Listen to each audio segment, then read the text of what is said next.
It's a time of the season when Jeopardy has finally entered the race for Sam Maguire. Hello and welcome to the Throw-In Football Show. My name is Shane Brennan. I'm hopping in for Will for the next 2 weeks, and I'm delighted to be joined by Frank Roche and Dick Clerkin as we break down some of the major talking points as we head into the final match of the round robin series in the race for win Sam Maguire. And look, I'm going to kick straight into it, lads.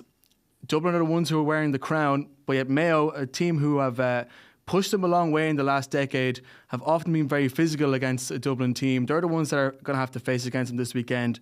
Winner will get to top that group, but I don't know, just reading some of the stuff around it, I think there is a bit of conversation as to whether Mayo really have the strength and depth to put it up to a top team like Dublin. So, Dick, I'm going to throw it to you. When you look ahead to this weekend's matchup between two of the great rivals of the last decade, do you really see Mayo putting it up to the All-Ireland champions? Look, trying to dig a wee bit deeper into how Mayo can win it, like the reality is Dublin, you can almost assume they're gonna knock out close to a 20-point score.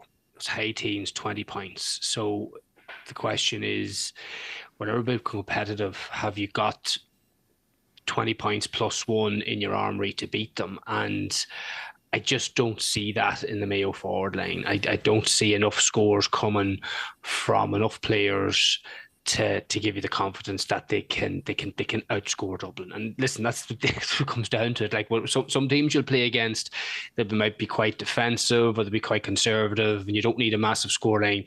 You always have to score to beat Dublin, and I just don't see where they're going to get those scores. Like when you look at some of the names that, even just looking at the team sheet for the Scommon game, you had Aidan O'Shea, you had Pádraig O'Hara was put in there to do a role, but he ultimately taken up a forward spot, and you had Cillian O'Connor, 1 point between them. They seem to be very dependent on Ryan O'Donoghue, who isn't good enough.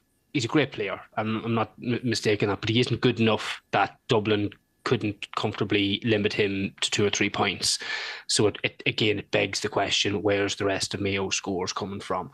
Tommy Conroy hasn't really established himself, despite all maybe the promise and between fitness and everything. But the reality is we're at the top tier now. You have to call it as you see it.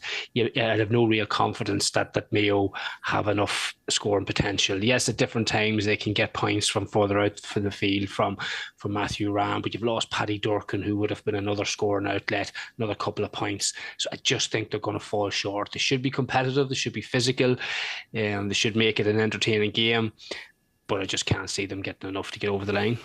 Yeah, it's an interesting point, Frank, just when we look at, I guess, some elements of this matchup, because obviously this isn't being played in Croke Park. Much is being made about the fact that it's being played in Dr. Hyde Park and Roscommon.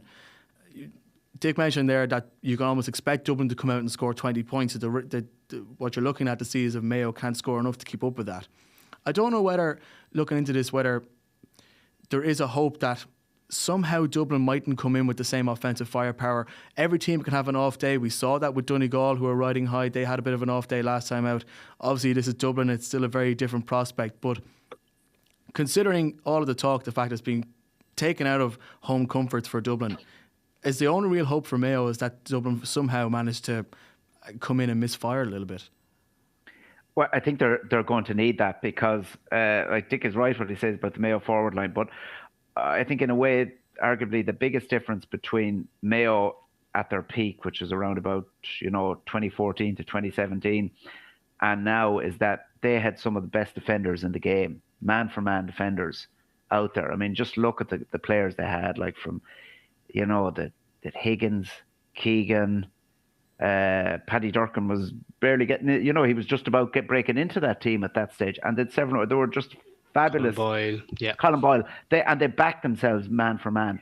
I don't think Mayo at the moment, especially having lost Oisin Mullen a couple of years back, have quite the same quality in defence. They've got decent players who have bedded in quite well in the last few years, but if Dublin bring their offensive A game, will they be able to, kind of hold the dam for long enough? Now, I think the fact that it's been brought out of Dublin is, well, it was never going to be in Dublin, but the fact that it's in the Hyde is interesting on several levels.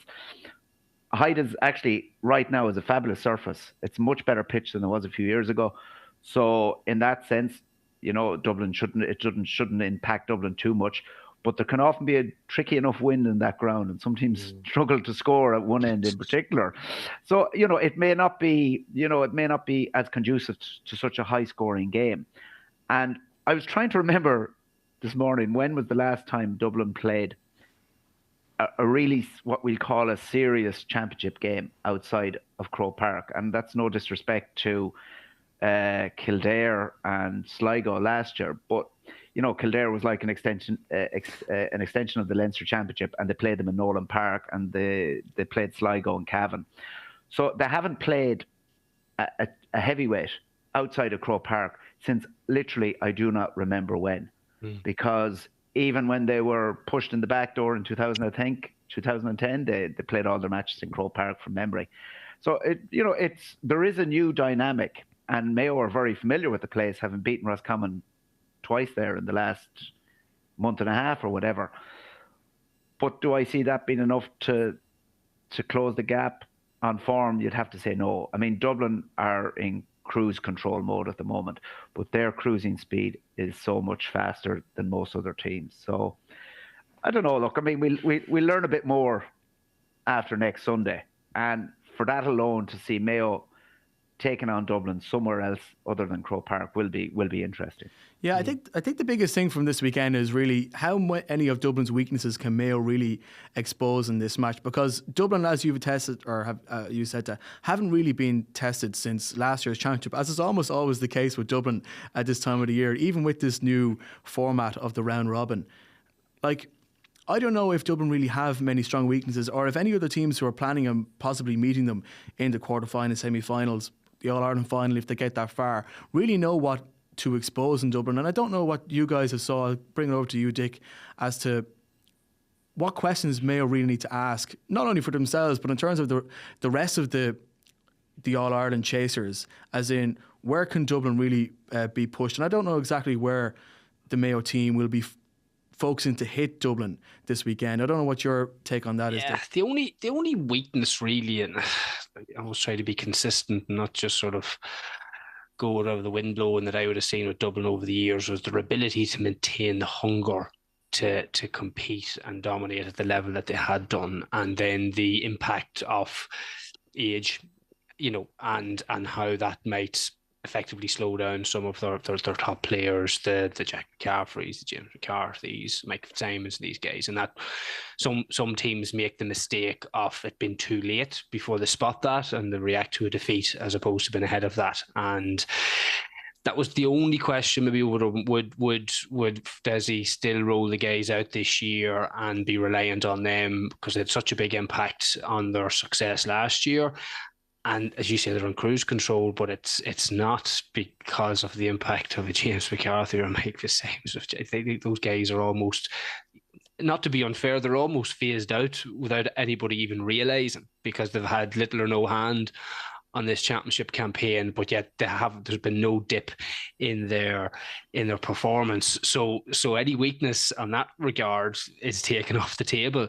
The other bit then is the hunger of the players that have been there for so long and have so much won in terms of all-stars football. But look at Brian Fenton, who's the one player that you might think is almost as if that after that bit of a dip a couple of years back, he's back as hungry as ever. And, I always said back then, like the mark of a player like Brian Fenton in terms of his legacy, because if you remember, all the conversation was, he was as good, if not better, than Jack O'Shea, and that's the standard. But I always felt he needed to take a few flesh wounds and show how he came back, because I almost felt it was almost sort of unreal, and there was something amiss in terms of how perfect his career had been. Like the great players react to adversity, they take setbacks and they come back, and he's done that with aplomb, and like he's dominated. I'm just watching him, like I just seen a few clips of him against, say, Cavan, for instance. Just the way he glides over the pitch and just looks so vastly superior technically and physically than other players. Like he's shown absolutely no sign of a player that is comfortable in what he's won. And you can apply the same to the John Smalls, the Howard. Ryan Howard is like another player that sort of wavered a wee bit for a few years in terms of form and impact, and he's bounced back. So it's almost as if that sort of wee bit of a hiatus that they missed out in a few All-Irelands has re-energised a lot of those players that otherwise had so much in the bag already, and that's almost arguably made them more dangerous and potent than ever. Yeah, I'm just going to move it on now to the matchup in the other groups between Armagh and Galway, because Dick, you said on the podcast a couple of years ago that you weren't quite sure if Armagh really, or a couple of weeks ago I should say, you weren't quite sure if Armagh had the credit to really be seen as one of the major challengers. You almost challenged them to go up and play a great game against Derry, and in fairness, they did. They exposed the weaknesses in Mickey Hart's team. They played a fantastic game, but I still have some question marks about them in games like this where it matters, because fair enough, you put up a great performance in a round-robin game, but they haven't been able to do that in knockout games. And you're looking at coming into this weekend against Galway. The winner gets to top the group, gets to skip across the preliminary quarterfinals, which gives one less knockout game for Armagh to really bother themselves with. So going into the season, I'm not really quite sure whether we can expect Armagh to still have the steel to get the job done in a knockout game. But yet in this round-robin game against Galway, you'd probably give them a fairly good chance of showing the right kind of steel and metal to put over a Galway team who are looking relatively strong this time of year. I don't know what your take on that is. I don't disagree with you. And I've been probably ploughing a lone furrow in some ways of sort of trying to temper the expectation of the hype around Armagh because of that. Like, the reality is their record in knockout fixtures, be it Ulster Championship or All-Ireland Series, is not good, and it speaks for itself. We know they're good. We know the potential. We know they have the qualities to be potentially a really good team. But we haven't seen that enough when everything's on the line. And you are what you consistently do, not what somebody says or what people might think in terms of what you've done in the past. You are what you consistently do. And until Armagh change the narrative that they are not a team that ultimately chokes on the big occasion when they should be winning, that's what they are. And I'm not calling them chokers, that's not what I mean, but it's a case of they have to start winning those games. Like, they've left so many big games behind them over the years, over the last 3 or 4 years. And even going back when they weren't up at the All-Ireland conversation, they were even losing games in Ulster Championships that you could never see them losing. So there's a lot of players in that pack that have those scars. And that's the challenge that Kieran McGeeney and his backroom team have to now do. He has to find a way to flip that switch and get that confidence into the team. And if they can do that, well, then their ceiling is potentially a lot higher than other teams around them, because I do think they have some really class players and class forwards and have physicality and intensity at their best that is as good as that chasing pack. Don't know if it's as good as a Dublin or a Kerry, but all that is caveated with terms of the psychology of them being able to win a game. So there's an element of that against Galway, because there's a lot riding on it. There's a lot, the loser, will have to go into a, fairly treacherous in terms of the playing an extra game, less recovery, and that, as we learned from last year, matters a lot in this new series. So there's a lot riding on the game. With Galway's injuries, like, they should be odds-on favourites to win that game. There should be no excuse for Armagh not winning that game. So there's no pressure on them. There was no pressure on them going up to Derry. Let's be honest, there wasn't. As I say, it was a free shot. All the pressure was on Derry, and Armagh answered. The pressure's on them this week in a game that they really should be winning. And it'll be really interesting to see how they perform. I don't know what Frank, what do you think of that? But I think there's a lot. The psychology has flipped for Armagh this weekend by comparison to a couple of weekends, and that psychology has often bared fair weight on Armagh in the past. It's probably flipped from the corresponding fixture last year in Carrick and Shannon as well, because going into that game, Galway were almost the talking horse of the championship. Everyone was talking about, how they'd kind of, I won't say cruise through Connacht, but, their league form had been very good. They'd carried that on. They were top of their group. They'd won their first 2 matches.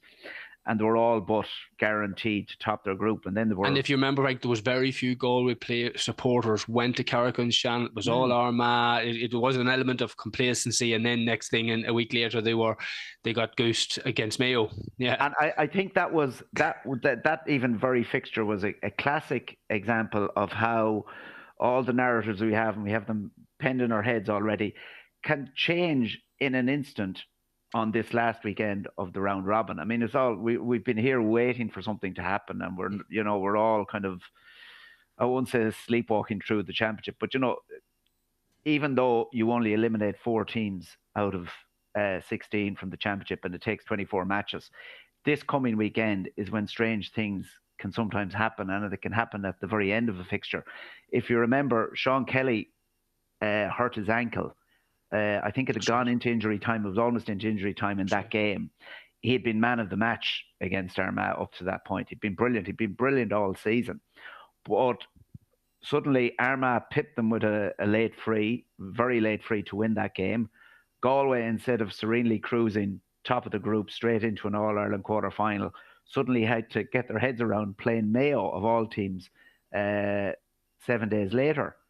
And I was down in Pearse Stadium that day, and Sean Kelly started, but you could see from his movement, even in the warm-up, that guy doesn't look quite right. And then what happened, Damien Comer, I think he'd had hamstring issues earlier in the campaign. He only lasted until half-time and had to go off. And it went from being a position where Galway had dominated the first half, albeit with the wind, but they hadn't put Mayo away, and suddenly, Kelly wasn't at his best. Damien Comer was gone, and their season was over in a week, and just you couldn't see it happening. So something like that could happen this weekend. I'm not saying it's going to be in Markievicz Park, but talking to Pádraig Joyce in Mullingar there last Sunday week, he more or less admitted that Sean Kelly and Damien Comer won't be fit to return against Armagh. He said Rob Finnerty, has a chance. Now, whether that's how it'll transpire this weekend, we can't be sure. But in fairness, Pádraig has been pretty straight with when he's been asked about any number of injury issues all season. And, if Galway without those 2 players and without Finnerty against Westmeath looked pretty average for a lot of that game, they could have lost it. It all boiled down to one careless turnover at midfield with Westmeath on the attack, and the game level after 65 or 66 minutes. So, sorry, just on that, Frank, you were mentioned there, and of course we mentioned the fact that whoever becomes second in this will end up having to play an extra match in the preliminary quarter-final. That's obviously a game that Galway doesn't need. You mentioned there about the injury situations around Damien Comer, Sean Kelly, Rob Finnerty, and even when you look with Shane Walsh, he's not still firing on all cylinders either as well, in other aspects of his game. So, I mean, is Galway's ceiling really dependent on that kind of core group of players? Or is there anybody else who could really make that step up, either this weekend or later on in the championship? My view is that for Galway to be contenders, and there is a possibility of it happening, they will need, you've got to remember, Sean Kelly and Damien Comer are 2 of the most important players to Galway. They're arguably their 2 best players in terms of form, because Walsh hasn't been great since 2002, although he was good and played a huge role in that victory against Westmeath. So we've had signs of Shane Walsh coming back, but Galway aren't half the team without Kelly, Comer, and without Comer and Finnerty missing from their inside line, they become a little bit predictable in terms of they're easier to try to stop. You're worrying about Shane Walsh, you're not worrying about 3 different scoring outlets inside, and Comer is a force of nature when he gets the ball. He is that type of player that is just so hard to stop. So, in a word, Galway defensively, they're good. They're really, really solid. I think they've improved in that respect over the last 2 years. They've got quite a number of players back in recent weeks who had been out for a long time. I'm thinking of Killian McDade as well, who was edging back. He started the last day, still isn't back to his best. But, I mean, Galway will only get better if they can get all these players back. But the key is they'll need them back pretty soon, Yeah, a couple of wee nuances that sometimes is worth. Galway haven't conceded a goal this year in Championship football. That's not a simple task, and whatever about because if you look at the conversations we have around their absenteeisms, it's a lot around up front. They are quite solid at the back, and they have a lot of their established form players there, and you've seen how effective they were in the Connacht final. So you've also got Conroy, Maher, and Killian McDaid. I didn't see much of the game, but the Killian McDaid got through 50 minutes of work against Westmeath. Don't underestimate that. Like that's another player with a bit of coming into fitness and form just at the right time. So whatever they might lose with a Finnerty or a McDaid or a Comer, they're going to be getting it back with the likes of Killian McDaid on the field. So if you think of where Armagh, look, we're all talking about Armagh, what they've done against Derry, right? They scored 3 goals, a bucket load of chances. Now they're playing a team that hasn't conceded a goal all year. So I could be fairly sure I'm not going to try to eat me hat again 2 weeks in a row. But if Armagh sort of run riot and get those, I'd be very, very surprised against Galway. They're playing a team that has equal physicality around the middle than Armagh will have. So I don't expect them to dominate the way they did against Derry. So I think they're going to be hitting a team that is going to be much more prepared than Derry were and are going to be strong where Derry were weak.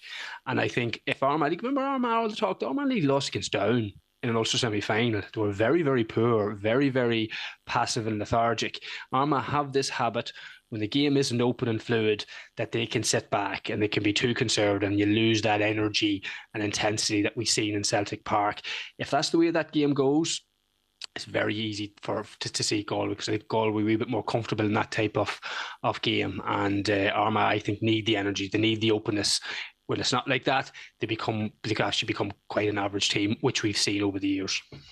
Yeah, we're talking a lot about a couple of teams who probably could put themselves in a better position to challenge. But of course, there are a couple of teams whose summers could end this weekend. And the one I'm really looking forward to watching is Derry, because so much talk has been how they're fantastically formed. This hasn't translated to anything in the Championship. Losing to Donegal at home in the Ulster Championship, 2 losses already against Galway and Armagh so far in the round robin. They're sitting on 0 points, coming against a Westmeath team who they are expected to beat, but you just don't know what to expect from this Derry team. Even Joe Brody coming out at the weekend, dubbing Mickey Hart the rot of Derry's decay, and there are so many question marks around him, around discipline of the players, around some of the tactics that have left Derry particularly open to conceding goals. So surely this is the weekend where Derry get things right. They might necessarily put themselves in a position where they're one of the favourites to unseat Dublin as All-Ireland champions again. But Frank, this has to be a game where Derry get their act together, really. Well, if it isn't, you know what the story is, they're gone, and not alone. I mean, Westmeath only need a draw to actually take third spot in the group. Now, no team can play for a draw, but I mean, if Derry are eliminated this weekend, it will rank, in my view, as one of the greatest ever championship implosions of the modern era in terms of where a team was at. And we're only talking about 2 months ago where they won a kind of a classic league final. And this is coming on the back of winning back-to-back Ulsters and coming so close to reaching last year's All-Ireland final to where they are now. I mean, they've lost their 3 championship matches by a cumulative 22 points. They've conceded 9 goals. It could be quite a few more than 9 if Armagh had taken all their chances, had really gone for the jugular in 1 or 2 instances last weekend. And they've had a player sent off in their last 2 games, and this is from coming against the backdrop where, you know, they rarely have ever had anyone, I think, sent off during the kind of Rory Gallagher era. So I mean, they have really fallen so far and so quickly that it's, you know, I mean, they are going to be under huge pressure this weekend. They're still favourites against Westmeath, and the one issue that may hold Westmeath back is that they struggle to score. They struggle to put up a match-winning tally. I mean, that's been evident in the 2 matches so far. They've scored 11 points against Armagh and 11 points against Galway. Now, the 11 was close enough to being enough the last day out, but the two of their best forwards who've carried them over the last number of years, Ronan O'Toole and John Heslin, were very poor the last day, and they haven't really been playing at the level that we saw. Definitely O'Toole had been magnificent for Westmeath the previous 2 years. He's struggling to reach that form, and probably Westmeath as a team aren't built to hurt Derry, even on long kickouts and quick transitions, in the same way that Donegal and Armagh have. But, I mean, nothing could surprise you about this weekend, given how poor Derry have been so far. Yeah, and that's a good point, actually, because, Dick, when you're looking at Derry, they're obviously coming into a game against a Westmeath team who aren't fancied to come up against the league winners, a Division 1 team who have played so well for so much of the season. But, I mean, is even a 1-point win, a 2-point win not good enough for Mickey Hart to get the pressure off his back?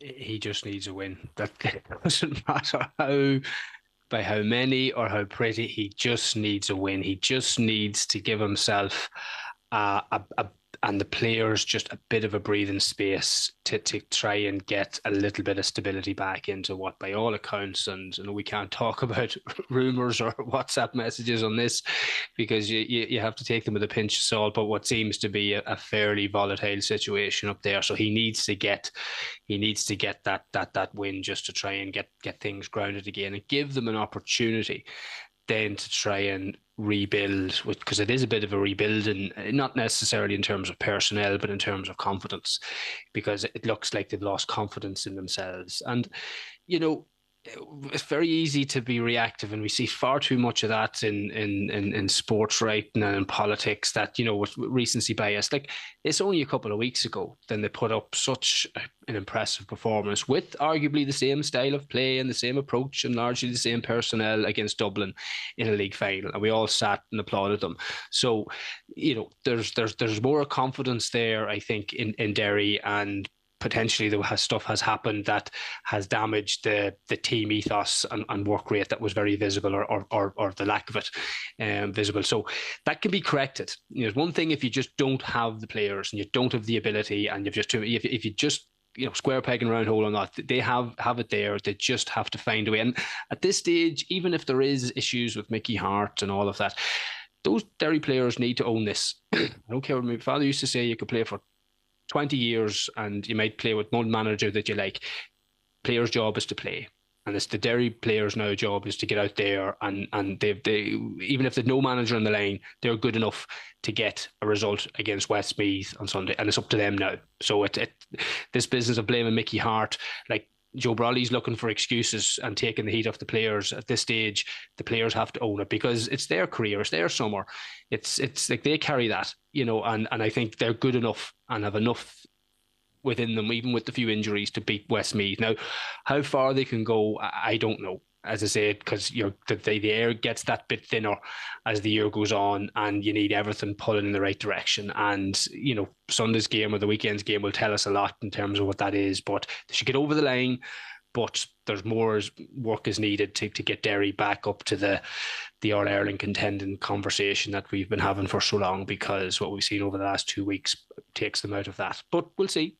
There's going to be more surprises as you say this season goes on, but they just need a win and then try and build from there. And I think there's enough there for them to do that, Yeah, you're talking there about how important confidence is in building up steam to teams like this, a team who is looking to put themselves in that All-Ireland conversation with the likes of Dublin and Kerry. And Donegal was that team for a lot of this year. I mean, Jim McGuinness has come in. The aura around that county has completely changed up. But then, this is my recency bias coming in, and I'm sorry to hit on that, but they come in to that game against Cork, and all of a sudden it's bubble burst, and it's coming around robin, and it hasn't come in a knockout game. There is a chance for redemption for Donegal to get things back on track. But Dick, when you're looking at this, could that maybe be spun as maybe the ego burster that Donegal kind of needed after such a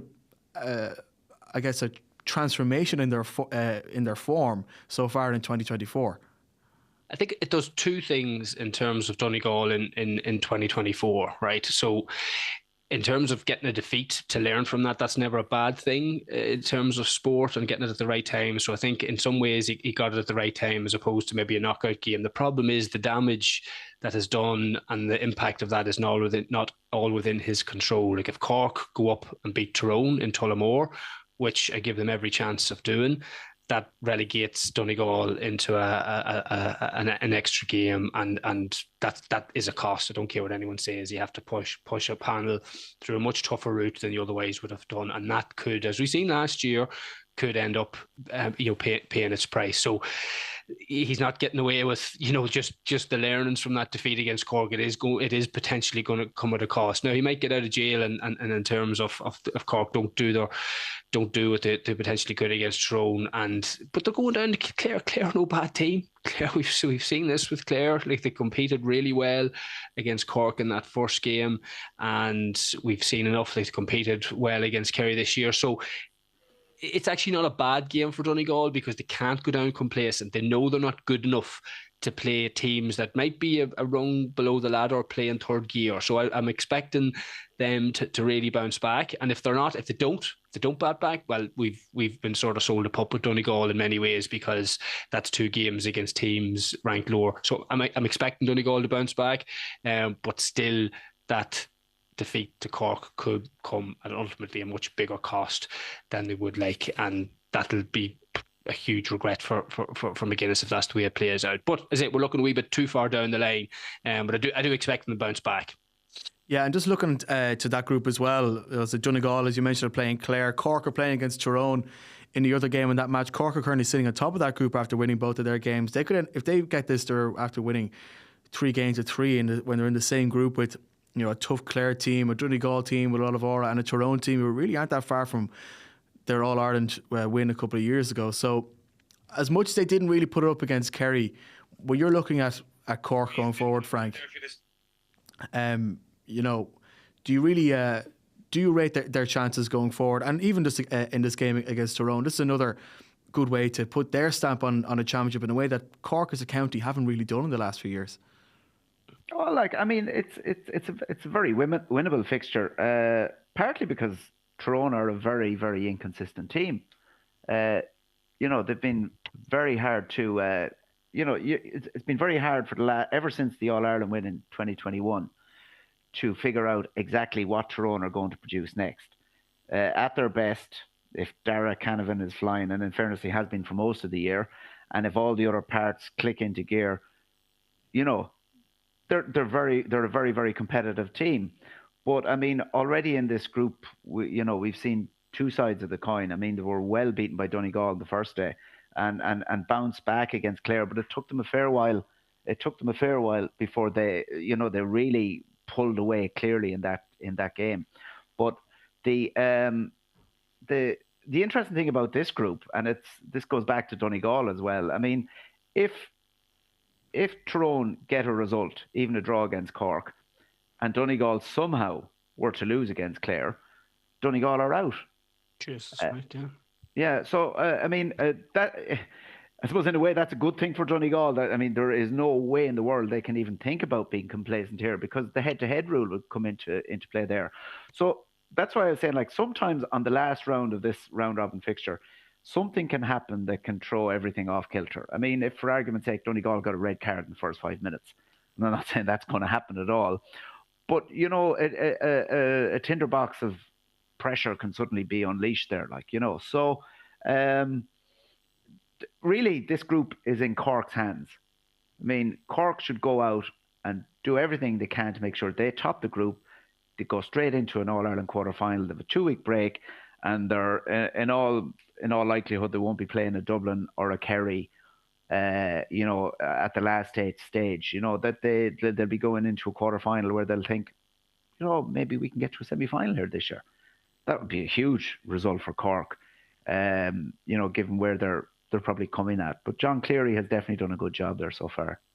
Yeah, it's interesting. Just looking at the way the score difference is ultimately going to a bar a Cork win, is going to have a big play on that. So you could imagine both games played at the same time. I think they have to, don't they? Yeah. So you can imagine, if, like, for instance, if Tyrone are heading Cork, Donegal will realise they have to. I think there's 2 points, so they'll realise that they have to essentially beat Clare by 2 points more than Tyrone beat Cork. So that's great. That's great for a sort of final day sort of dynamic. There's so much at stake. But so you can imagine Donegal are not just going down to win; they're going down to win comfortably, because they might need that. A win mightn't be good enough just to get them over the line. They're going to have to need to win well. The best thing for Donegal is actually for Tyrone to win, but not to win by too much. No. But it also puts them in potential peril if, for some reason, things go badly askew in Castlebar. But so that's why this weekend will definitely be fun. There was great crack last year. I think it all boiled down to was there missed freeze at the death. I mean, Shane Walsh missed one up in Markievicz Park. John Heslin missed one to knock Tyrone out of the championship. And then Cork beat Mayo the last day. Mayo missed a chance, I think, in the dying seconds. Sure. Like we say, last year, I think this time was, I think, the best sporting weekend of the summer almost. Is in the amount of drama and everything that was going on around the grounds was quite excellent. And I think the fact that they are playing the two group games playing at the same time adds to that. And even if we look at the group we haven't talked about, Kerry are sitting on 4 points. Main event, you mean, Shane? The group of death. It really is, because Kerry are sitting on 4 points. They're at the top there. Louth are kind of hanging in on 3.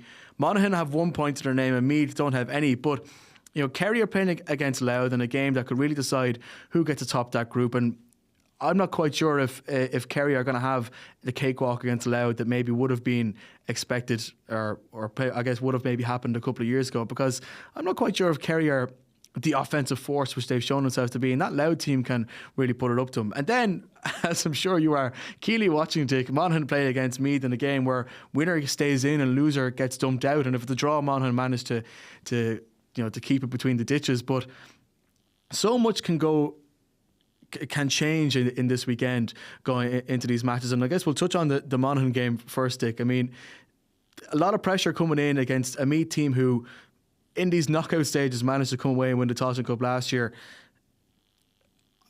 Maybe not being the strongest this season, but I think this game could really be close and could really have the nerves jangling, I think, on both sides, in both Monaghan and Meath.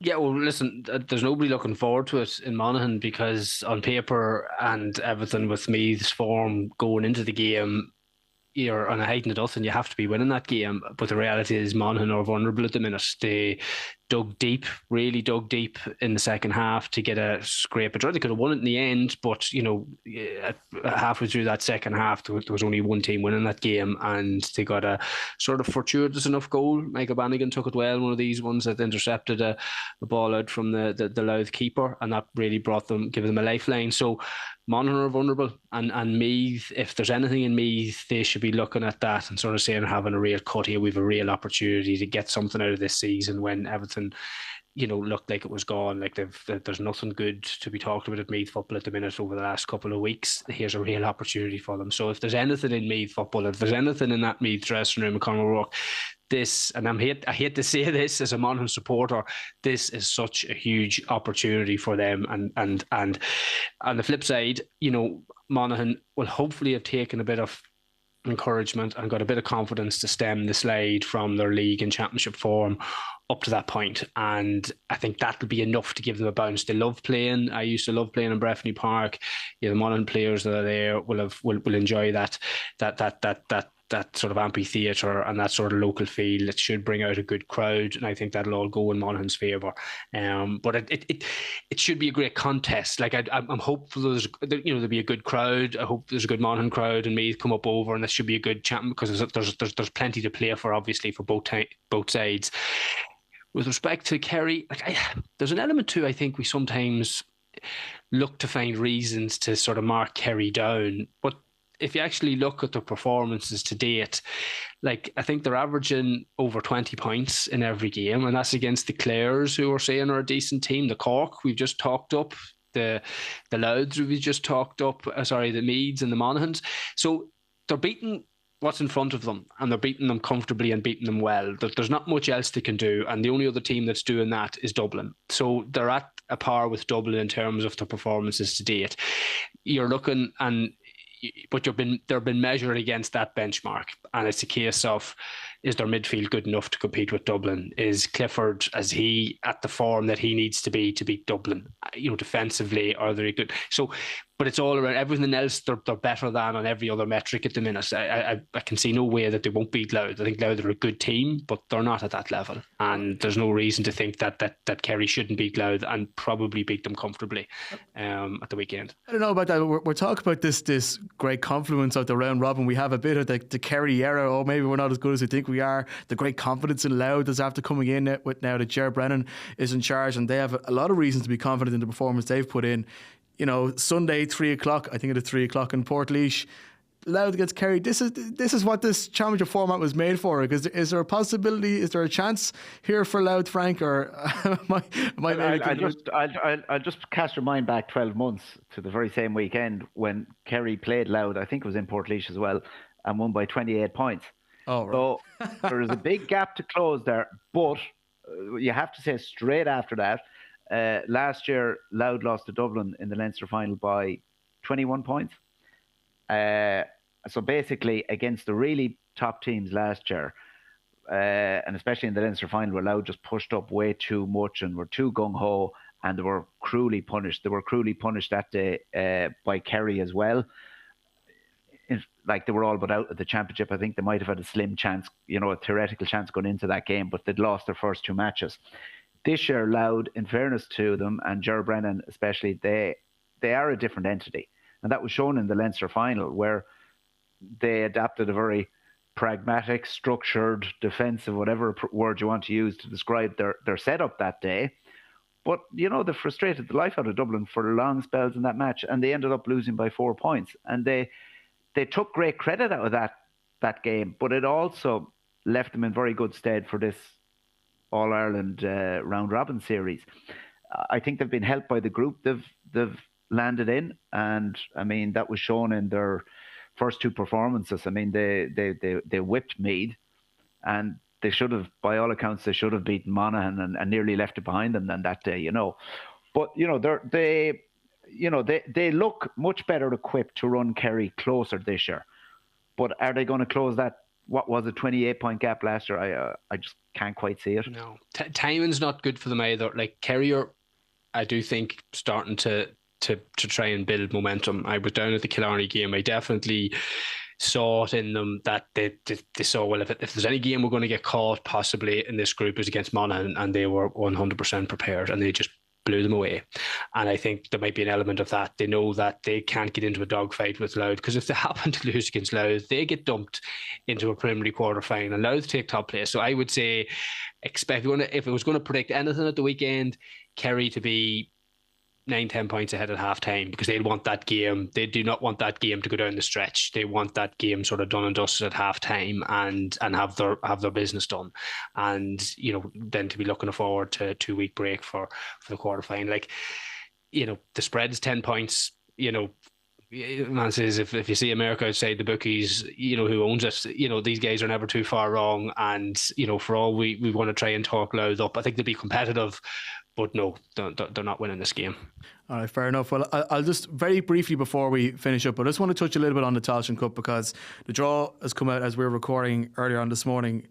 Kildare play Laois, Sligo play Limerick, Down play Wicklow, and Fermanagh play Antrim. I'm not going to get into any of those matchups, but I'm sitting here as a Kildare man. I saw Kildare have a torrid league campaign where they lost all 7 of their games by an average of 5.2 points. They come into the Tailteann Cup, they play 3 games, and they have a plus 51 points difference after those 3 games. I think that works out as an average of a 17-point winning margin.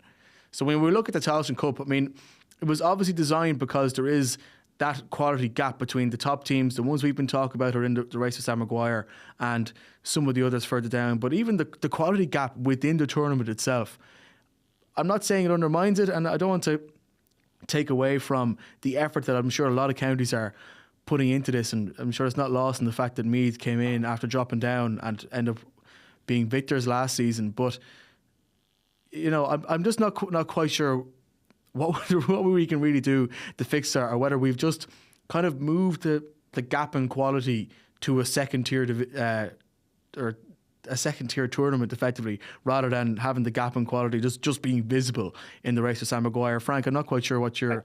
I think it kind of underlines that in reality there are at least 3 tiers in football. I mean, The hurling championship has 5, I think.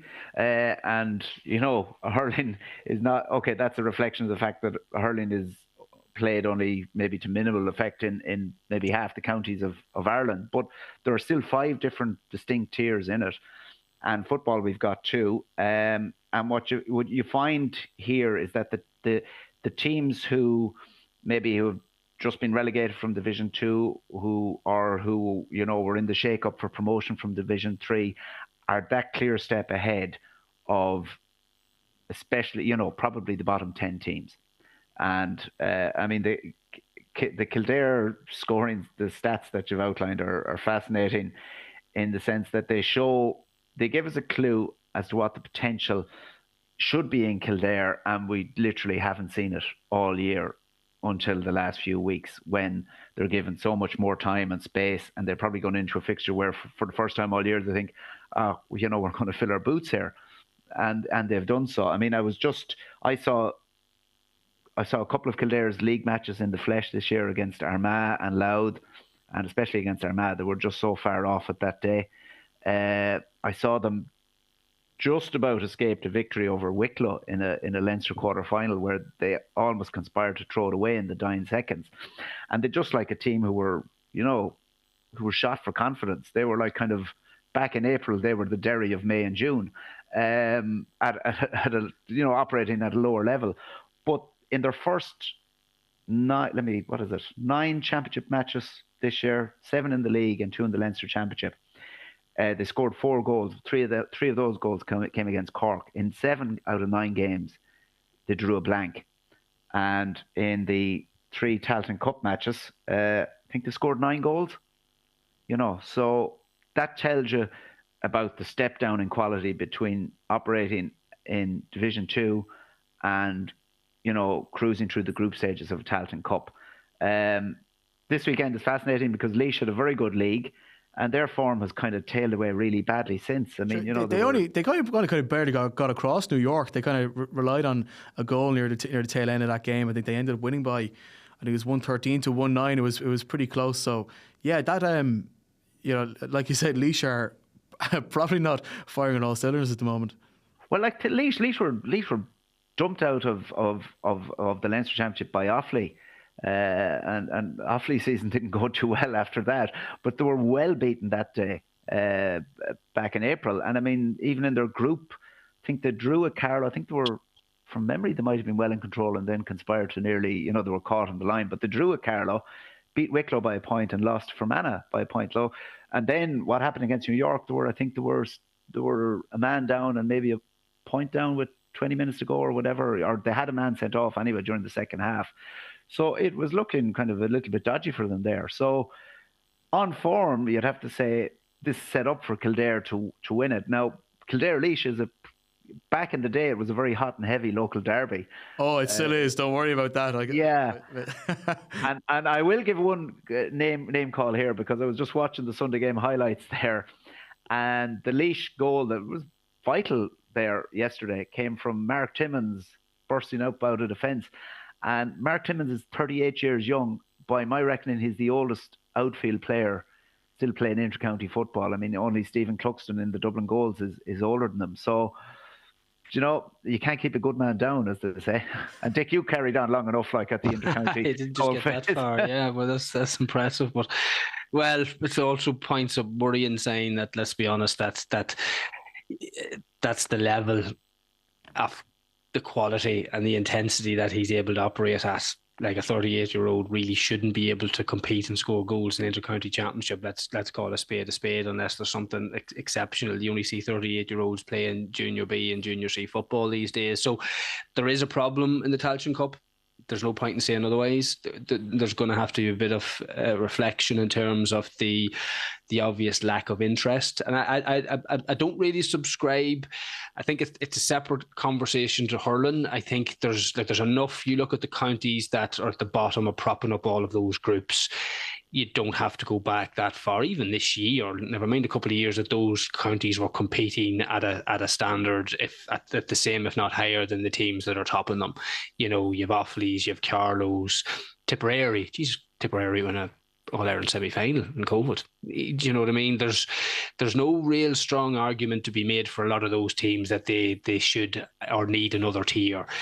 I look at that and I says that there's just a group of players or a county that hasn't had any interest in it, and they just haven't put their best foot forward and haven't competed. So the problem with that is it distorts, those Kildare results. Like how much can you tell? What were they playing against? Is it proper championship competitive football? I don't know. I'm really sort of not reading anything into it. But if you actually look at now that the teams that are there, you have the Sligos, the Kildares, the Fermanagh and the Down, all teams that, should be really now looking to step up to the next level and take a leaf at a Westmeath's book, or a team that has sort of, run their time at this level and stepped up. Because that's what the Tailteann Cup was for. It was to give teams that want to progress a platform to play longer into the summer, fitness, game exposure, all that sort of stuff that feeds into a team, and then they're ready to make a step up. And there's a great opportunity now for these sides going forward. What's led up to that, to be honest with you, it's been fairly poor stuff, and we'll have to look and see is that, but because it's damaging the brand of the GA Football Championship. There's no point in otherwise, and you see the crowds and the lack of interest at it. That's not good for any sport. It'll be interesting to see what those counties themselves have to say about it, because it's a poor reflection on some of them in terms of it looks as if they've just sort of thrown their hat at it, which is a pity. All right, lads. Well, look, I'm still looking forward to this weekend of action, and thank you very much for joining us, Dick and Frank, and thank you for listening. Make sure you keep an eye on our feeds on Apple, Spotify, or wherever you get your podcasts, and join us next week as we review the final round robin fixtures of this year's All-Ireland Senior Football Championship. But until then, thank you very much for tuning in, and goodbye.